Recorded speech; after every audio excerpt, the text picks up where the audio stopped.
Hi folks, welcome to the Prepared Homestead. This is Travis. Thank you all for stopping by to watch. Today we want to talk about, well, what I would like to call circling the wagons. And I'll explain that, hopefully, through this video and what I mean, because it may not mean exactly what you think. Just in case anyone is wondering, the textbook definition of circle of the wagons is a group of people coming together for the common defense and preparations of an attack. That's my paraphrasing of it. And while I'm not talking specifically about a physical attack, although if you've listened to Joe Biden over the last couple of days, you might think that maybe that's a little bit more real than you thought before. But what I'm talking about is the attack on our livelihood, the attack on our finances, the attack on our ability to earn money and our ability to live the life that we've been used to. And I think we're entering that phase where we need to be circling the wagons around our family, around our groups, our mags, our tribes, our communities, whatever it is, because folks, it's getting pretty rough out there. You know, over the past couple of years, through all the health crisis stuff, when I've talked about how things are kind of rough on certain people, I would occasionally get people comment in the comments down below saying things like, well, I'm doing really good, you know, this whole health crisis has benefited me. And it may be because they worked in an industry or they owned a business that did in fact benefit because of what was going on. And then there's no secret to that there were certain industries that did really good. And I'm not even talking about like the big banks or whatever. I'm just talking about certain businesses really flourished because of lockdowns and restrictions and things like that. But what we're seeing now is something that is affecting nearly all areas of America. And we're watching little by little, and that little by little is picking up speed, of Americans get to the point that they're not earning what they once did. They don't have the money that they once did. And a lot of that is because expenses are skyrocketing. And then there's some people, and maybe it's because of poor planning or poor, not being as responsible as they should have been, are really on the verge of losing it all. And the costs of everything has gone up. I mentioned yesterday that the national average now for a 2-bedroom rental, and I understand that may not be the case in your city, but the national average of a 2-bedroom rental is $2,100 a month. That's insane for a 2-bedroom rental. I know this is true for the fact that one of our daughters, she's in college, and I talked to her a few weeks back, 2-3 weeks back, and she was wanting to get her own place where she's going to school at. And she was, wanting advice, never done that before. And so I said, well, let me just start doing some looking for you. And she said, just a little studio. So we're talking just a little studio. It's not in a known wealthy, city. It's not in any kind of very wealthy part of town. It's just very middle of America, working class type of town. And I couldn't find anything really under the $1,600 range, $1,500 to $1,600. And those were pretty rough looking places. Most of the ones that were, decent looking places were $1,700, $1,800 a month. And that was a studio apartment, not even a 1-bedroom, just a studio. Things are through the roof, okay? We've seen car prices and the payments. People now are on average, national average, are paying like $270+ a month for new cars and over $500 and some odd a month for used car payments. Money's not going as far as it once did. That's not a big surprise or a big shock, okay? And so when I say that we need to start circling the wagons, that means that we need to be, in my opinion, I'm using that phrase in the way that we need to start preparing ourselves. And I know that I've been prepping for years. I've been watching this channel for years or months. I've been prepping. I'm not talking necessarily, when I say preparing, I don't mean go out and buy beans and rice and bullets. I'm talking get yourself ready, okay? You have stocked up and you've been stocking up, and I encourage you to continue to stock up. You've been working towards a more self-sufficient lifestyle, so that as the civilization and the economy and the governments and everything else come crashing down, you're not going to get pulled down with it. And that's a good thing. But now is the time that we need to start bracing ourselves for what's about to happen. Here's some numbers here, and you've probably seen this because it's been going around, that there's over 20 million households right now in the United States that are on the verge of getting their utilities shut off because they can't afford them, because the utility bills have skyrocketed, and they're only going to get worse. That's 20 million households. I did the math. That's a little over 16% of the homes in America. 16%. That's a significant amount of Americans heading into the winter time, as it's starting to get colder and as utilities will start increasing in prices, because they always do in the wintertime. And we've talked about that, how it's very likely going to be a lot more. I mean, we're already seeing propane, electricity, natural gas prices higher. We're probably going to see them much higher headed into wintertime. And already 20 million homes are on the verge of having their utilities shut off. Something else that a lot of people aren't aware of. Do you know that there's about 3.8 million people right now that are on the verge of being evicted from their homes? In fact, this article talks about and points out that 3.8 million is looking to be evicted over the next 2 months. Part of this is because a lot of those eviction moratoriums, remember, during the whole lockdown and stuff, some of them in certain states that extended them are finally expiring at the end of this month, the end of August. And so starting through September and October, it is very much expected that those people that have not been paying their bills, which I understand, it's irresponsible, but it doesn't change the fact that it's very possible that several million new homeless people could happen in the United States. And just to put this into perspective, in 2018, there were about 3.6 million evictions for the entire year. And here we're looking at 3.8 million evictions over a 2-month period of time. Home foreclosures have gone up 150% over the last month, and it's just going to keep going. People can't afford their homes. The interest rates have gone up. They were buying at the stretching their ability to buy a house, and buying at the high end of their monthly rate. You know, what they could afford every month. And now that interest rates are going up, they can't afford them anymore. Not only are interest rates going up, but inflation has gone up, and so their money has less buying power and purchasing power, and now they can't afford where they're living.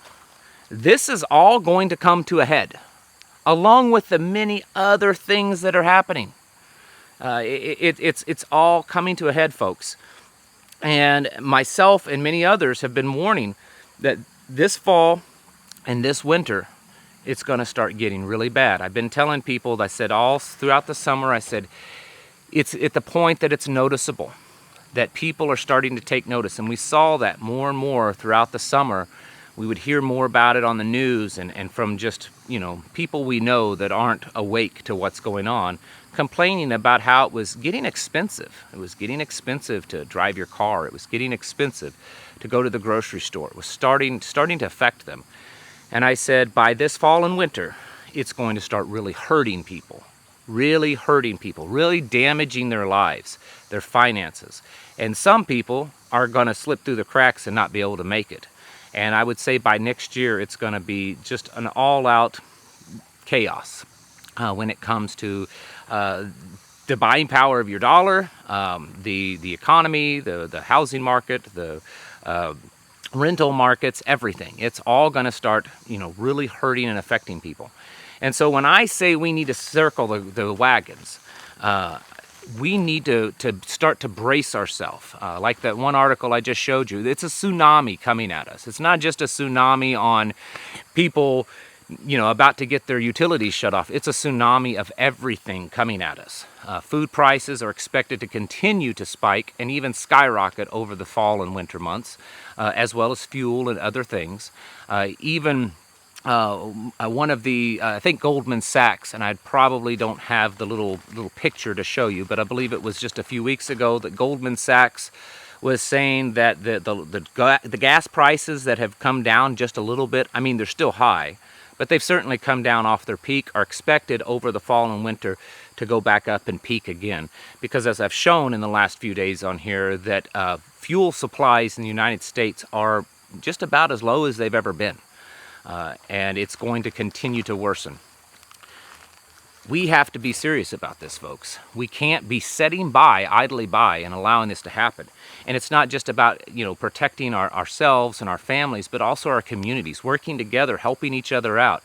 This is something that we've shifted into a pretty major focus here in our local areas, and with the little kind of satellite subgroups around the Ozarks, of encouraging them to meet together and to figure out what they need to be doing to get ready. As individuals, if someone needs a particular project done on their farm, their homestead, try to get a bunch of people there and go and help them out.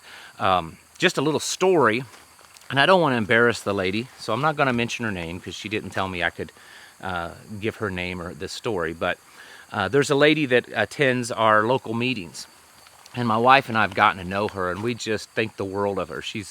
I could say she's one of my favorite people.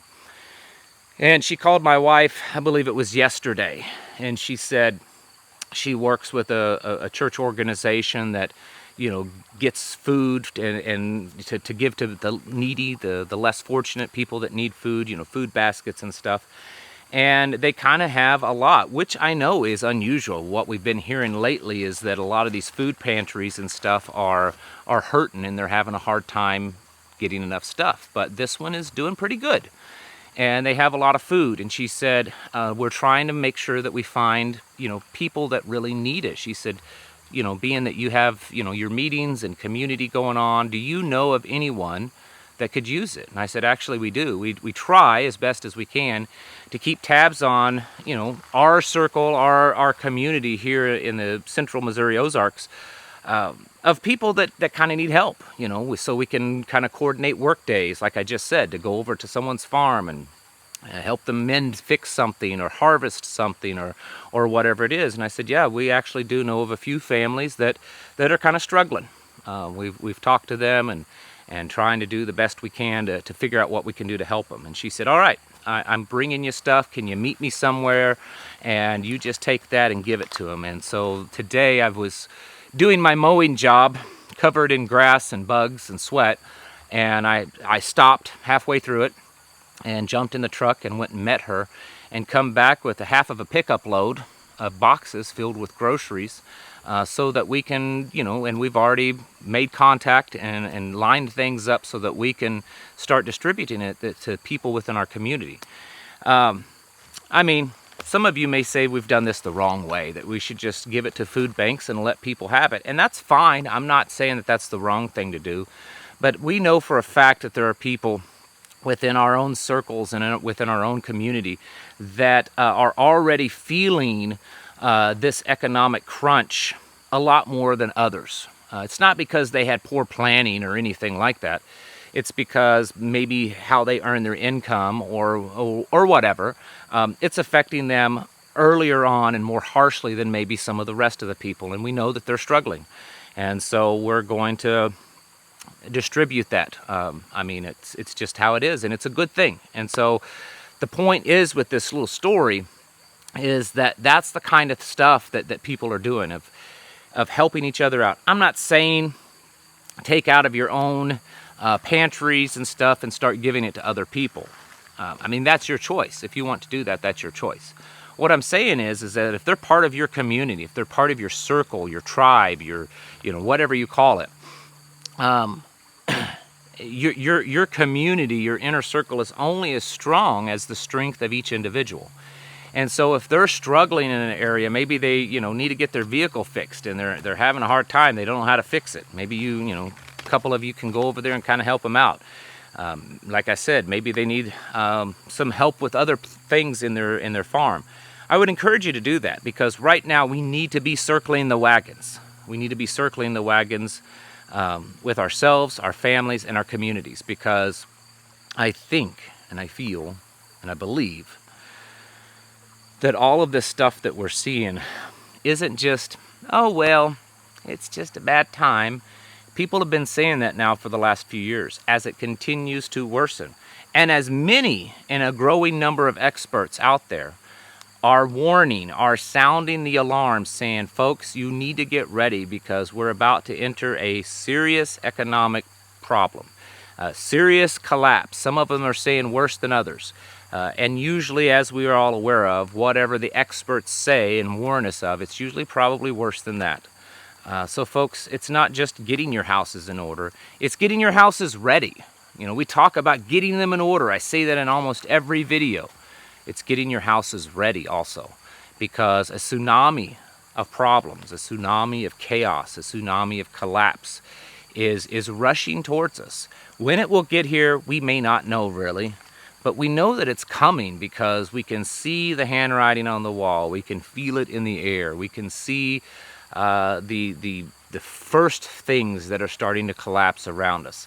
And when you have all these problems happening, you can't stand back anymore and just say, well, it's just a bad little speed bump in the road, but it'll get better eventually. It may, but it may take it a very long time before it gets better.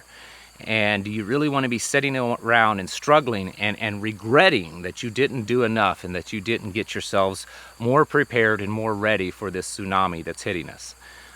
Get your houses in order, folks. I can't stress it enough. Work on your communities, the people around you, the people that are in your inner circle that you've already had plans of helping each other out, working together to get through this, bartering and trading. Now is the time to make sure that everything is, battened down the hatches and locked away, because things are looking like it's gonna start. It's already started. It's already picking up speed. Once cold weather gets here, I think we're going to see a lot of struggling and hurting people here in the United States. People homeless, people having their utilities shut off, people not able to purchase heating fuels for their home. It's going to start getting bad. It already is. We're already seeing people hurt and struggle. And usually as winter arrives, because of the harshness of it, it just makes it even worse. Folks, prepare yourselves mentally, physically, and spiritually for what's headed. Thank you for watching, and I'll catch you in the next video.